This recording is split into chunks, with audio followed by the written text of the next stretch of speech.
Hello Dolly friends, I'm back and you're back in my bedroom. Lucky you. So I'm doing a video today because it's new Dolly day. It's actually new Blythe day. I've not bought myself a Blythe in quite a while, and I've not bought a new release since, I can't remember. I think I've not bought a new release since Spring Hope. This is also my first Good Smile Company Blythe, who are the new official Blythe manufacturers. I have heard nothing but good things about the quality, particularly the quality of the stock. So I'm really excited to kind of open her up and see what she's like in person.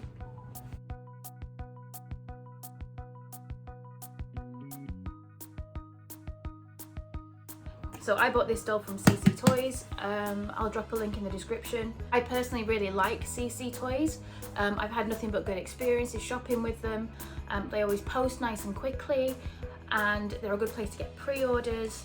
And best of all, they include the cost of shipping within the cost of the doll, so you don't get burned at checkout with, you know, a £70 postage fee. Junie Moon. Here you go. It's Blythe Blue Rabbit. I did shamelessly choose this doll for the stock. I couldn't get over how pretty it was. But also I don't have a Blythe with long brown hair, which I know is a very basic thing not to have in my collection. But I do tend to just fall in love with fantasy hair and things like that.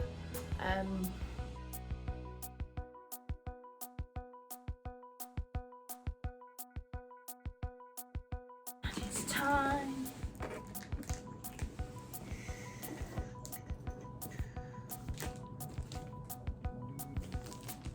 Hello.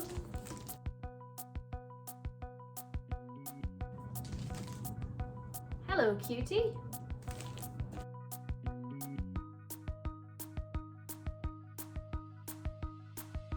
Here she is, Blythe Blue Rabbit.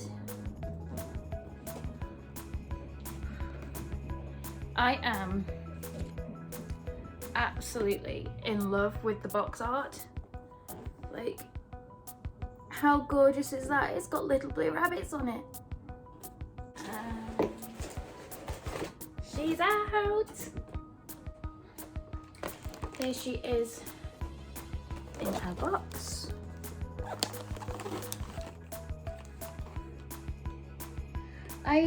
I know this is technically a new face mold that's based on RBL. So far to me she just looks the same as RBL and RBL Plus.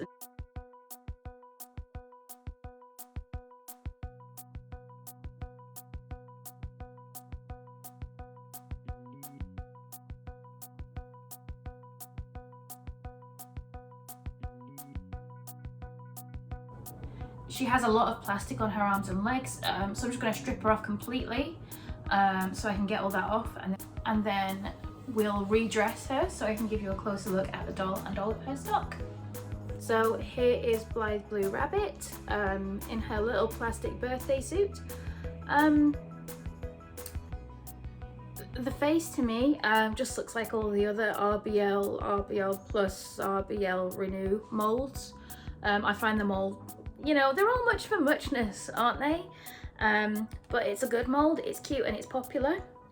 Her hair's a little bit, it feels a little bit greasy, but I've not even brushed it yet. It could brush out. Failing that, I'll probably give her a hair treatment anyway, because I do give most of my dolls a hair treatment when they arrive. Her makeup is quite dark. It's quite orangey. I do quite like these corally tones, and she has like green eyeshadow. So eye chips. We have green, pink, blue, and these are her special chips, forward facing light brown. And they're quite nice. When it comes to forward facing chips, I much prefer softer colours because they can be, the forward facing chips can be a bit starey.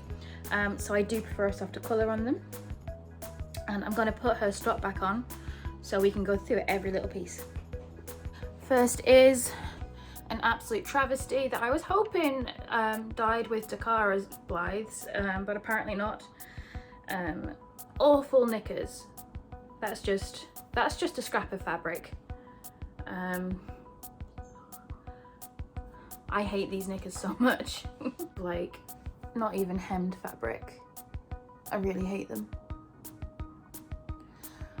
But we can forgive ugly knickers, can't we? We all have a day where we wear our bad knickers, you know? Maybe they're just her period pants, I don't know. Okay, so knickers on. At least she's decent. Although arguably you would be more decent naked than with these fugly knickers on. I'm so sorry, darling. I'm gonna move on. I'm gonna stop complaining. I'm gonna focus on the stock that I do like. And that is this dress. I don't know if I'm showing it you very well. There we go. Is this not stunning gorgeous? So it's very, very neatly hemmed, which is what you want in doll clothes. Nice tiny stitching. The sleeves are gorgeous. The sleeves are like puff sleeves, but kind of, you know, when they sort of sit slightly below the shoulder. And with this beautiful kind of crisscross honeycomb texture. And on the dress we have this lace bib at the front that goes down to the back. On the downside, this is Velcro. I'm not a big fan of Velcro, but I think it's asking a bit much for a mass-produced doll to have individually sewn studs, so I'll let it slide. Here we go. She is now in her beautiful dress. I do love this dress so much. It's probably one of my favourite pieces of Blythe stock yet. It's so beautiful and nostalgic, and it's going to be great for mixing and matching with other outfits. A lot of Blythe stock ends up, you know, in the box, doesn't it? And you never get it out again. But this is gorgeous, and I think it's going to mix and match with other pieces that I have really, really well. Next up is the apron or overdress. This is, again, absolutely gorgeous. It has the same pattern that's on the box. I'm going to show you, with the flowers and the little blue rabbits. So it's such a pretty pattern, isn't it? It's very very Lewis and Irene, very Liberty of London.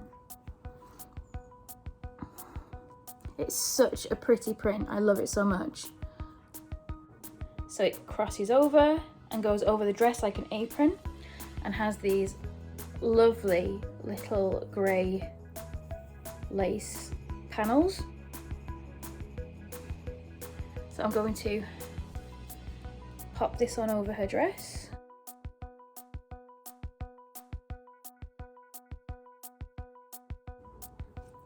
Here we go, she's all dressed up. There we go. So it is a beautiful apron. It goes so nicely over this little dress. I really enjoy it. We have a little crossover at the front, and then the bib crosses over at the back, and we tie it with a bow, which is another detail that I really enjoy, rather than, because it is, you know, a proper bow that you tie and not just like a fake fabric bow that's velcroed on. I do really enjoy that. I'm going to get the rest of her stock out of her box now. These are cute little pantaloons. These are nice, like the detail on these is nice. There's, I'll show you, there's lace at the bottom and folded details here. I don't know what that's called. People that are better at sewing than me, what's it called when you do that? Pleats? It's not pleats, is it? I don't know. And like even here at the top, it's not just like a bunched elastic at the top, there's like another little layer sewn in. So I feel like there's quite a lot of attention to detail gone in just these little bloomers. I've decided she doesn't need her ugly knickers, she can just wear bloomers. So I love these bloomers. Look at them. So she's got her little bloomers on. They look so comfy. They've got like a nice little wide leg. I do appreciate this extra detailing up here just to kind of tailor the fit a little bit. I think it really elevates the stock, these kinds of details. And you can see them just about poking out underneath her dress, which is quite lovely. That's a good length. It's like you can't quite tell if it's bloomers or an underskirt. That's cute. Her socks. She comes with these socks that are like a little, oh, there you go. Like a sort of greeny colour. Is that green? You know, sort of greenish coloured socks. Mossy, it's mossy coloured socks. There we go. There we go.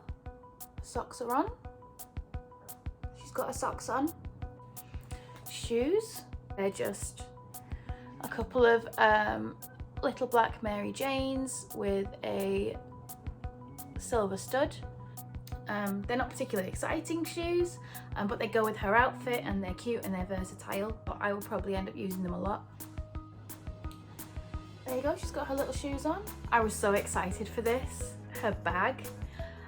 For a Blythe bag, this is quite big. It's like a proper like shopping, tote, take it to the beach kind of bag. It's really lovely quality. Again, there we go. It's got these little buckles on. Nice quality straps. It doesn't feel like it's going to fall apart as soon as I use it.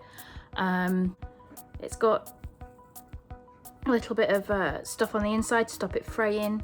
I'm really looking forward to using this for dress ups and things like that, because I think it's going to go with a lot of different outfits, but it's going to be quite fun for photographs as well, because I'm going to be able to put little bits and pieces hanging out of it. So there we go, that's lovely. And her little head piece. This is actually quite nice. I had low expectations of this, but you know, the lace is quite pretty, and I was worried this would look kind of tacky and low quality up close, but it doesn't. Everything looks nice and sturdy, nicely sewn on. We've got a little layer of embroidery on the lace, followed by our little clover style flowers, which I think are really pretty. There we go. I think that's quite pretty actually. Again, like all the other stock pieces in this, I feel like I'm going to be able to mix it and match it with other items in my dolly wardrobe really easily. And last of all, her stand. Usual Blythe clover stand. This one is green, which I think, you know, is nice. In the top of the box we have this little punch out piece that we put onto our clover stand. I know not everybody bothers with these little punch outs to put on the stands, but I quite like them. I think they're quite a nice idea to personalise each girl's stand to her stock outfit. And it also kind of helps me keep track of which stand belongs to which doll, or more accurately, whose stand I've lost. So, final thoughts. The stock on this doll is everything. I think it's beautiful. I think it's beautifully designed. It's extremely well made. I'm very, very happy with it. If I bought an expensive outfit off Etsy and it was this quality, I would be extremely happy with it. The doll herself is quite basic. She only has one set of special eye chips, and we've seen this as a base doll before, or at least very similar ones. Long brown hair, a straight fringe, orangey makeup and green eyeshadow. They're not breaking new ground with the doll herself, but this one's all about the stock, isn't she? And I think it's really important to remember that like new releases Blythes aren't always just for those of us who have been collecting Blythe dolls for years. They're for people that are new to the hobby as well. She's really cute. Of course she's cute because she's a Blythe, but she does have great stock. I'm really, really impressed with the quality. She does need a hair spa, but other than that, I don't see any issues with the doll herself. I do think her nose is slightly pointier than my other RBLs. That could be in my head though. So overall, I'm very happy with her.